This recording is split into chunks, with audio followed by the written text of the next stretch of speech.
Assalamualaikum warahmatullahi wabarakatuh. Perkenalkan, nama saya Suryo Hadi Dewantoro, asal kampus dari Universitas Pertiwi Bekasi, program studi akuntansi.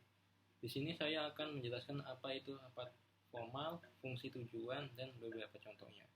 Rapat formal adalah pertemuan resmi yang diatur dengan aturan dan prosedur tertentu untuk membahas masalah atau mengambil keputusan terkait dengan suatu organisasi, perusahaan, atau lembaga. Rapat formal seringkali memiliki agenda yang telah ditentukan sebelumnya dan melibatkan peserta yang memiliki peran dan tanggung jawab tertentu. Struktur rapat formal membantu mencapai keteraturan, efisiensi, dan efektivitas dalam pengambilan keputusan. Fungsi rapat formal. Yang pertama itu pengambilan keputusan. Salah satu fungsi utama rapat formal adalah untuk mencapai konsensus dan mengambil keputusan penting yang berkaitan dengan tujuan organisasi atau proyek tertentu. Rapat formal memberikan platform bagi peserta untuk berdiskusi, mengeksplorasi opsi, dan akhirnya memilih solusi terbaik. Yang kedua ada komunikasi dan koordinasi. Rapat formal membantu menyampaikan informasi penting kepada peserta, memastikan bahwa semua orang memiliki pemahaman yang sama tentang pengembangan proyek, tujuan organisasi, atau kebijakan baru. Selain itu, rapat formal membantu menyelaraskan upaya antara berbagai anggota tim atau departemen dalam organisasi. Yang ketiga ada evaluasi dan pemantauan. Rapat formal juga berfungsi untuk mengevaluasi kemajuan proyek, kinerja tim, atau pencapaian tujuan yang telah ditetapkan. Evaluasi ini membantu mengidentifikasi masalah yang mungkin muncul dan memungkinkan tindakan perbaikan yang diperlukan. Selanjutnya ada pengumpulan masukan dan saran.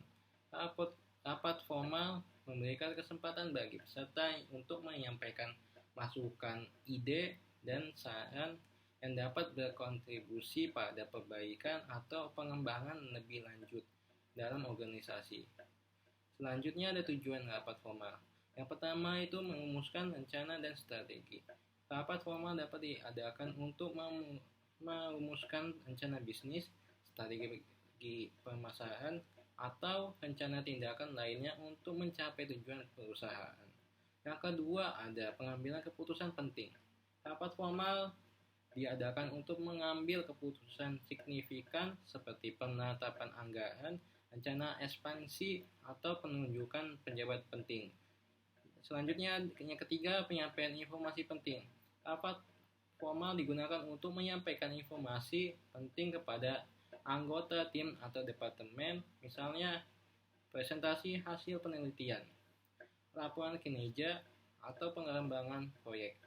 Selanjutnya evaluasi kinerja.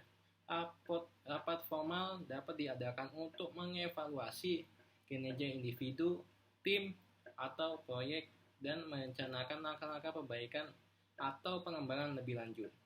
Selanjutnya koordinasi tim atau departemen. Rapat formal membantu dalam koordinasi upaya antara anggota tim atau departemen untuk memastikan bahwa semua orang berada pada jalur yang sama dan bekerja menuju tujuan yang bersama. Selanjutnya ada contoh rapat formal. Yang pertama itu rapat dewan direksi. Rapat formal ini dihadiri oleh anggota dewan direksi sebuah perusahaan dan membahas strategi jangka panjang, pengambilan keputusan penting, serta kebijakan perusahaan. Yang kedua itu ada rapat tim proyek. Rapat formal yang dihadiri oleh anggota tim proyek untuk mengevaluasi perkembangan proyek, memecahkan masalah, dan merencanakan langkah selanjutnya. Selanjutnya yang ketiga itu rapat umum pemegang saham. Rapat formal tahunan yang dihadiri oleh pemegang saham sebuah perusahaan untuk memberikan laporan keuangan, pemilihan dewan direksi baru dan menyampaikan saran atau pertanyaan. Selanjutnya yang keempat, rapat komisi pemerintah. Rapat formal yang diadakan oleh komisi atau badan pemerintah untuk membahas peraturan baru, kebijakan publik, atau isu-isu penting lainnya yang mempengaruhi masyarakat. Selanjutnya yang terakhir itu rapat evaluasi karyawan. Rapat formal antara manajer dan karyawan untuk mengevaluasi kinerja karyawan, menentukan peningkatan yang dibutuhkan dan membahas peluang karir. Itu saja dari saya. Kurang lebihnya mohon maaf. Penjelasan dari rapat formal. Wassalamualaikum warahmatullahi wabarakatuh.